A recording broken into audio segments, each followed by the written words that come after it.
Meron naman dumating dito, iPhone 13 Pro Max, no? Matindi-tindi yung pinagdaanan ng unit na to eh. Tingnan nyo naman itsura. Pinagtulungan pa nung mag-amang aso. Malaking breed daw eh. Ang malas niya at ang swerte niya.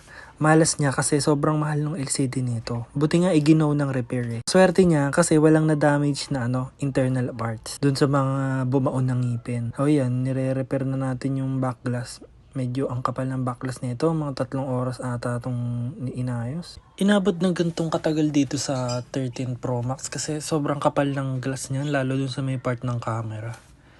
Tapos ayan na yung replacement na glass. Ang ganda ng kulay niyan, lalo sa personal. Para siyang bluish na maputi.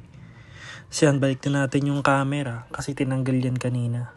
Thank you nga pala kay sir na customer natin from TikTok. No? Salamat sa tiwala nyo at pagpapaship nyo ng device sa amin. Ayan, kinabit na yung LCD.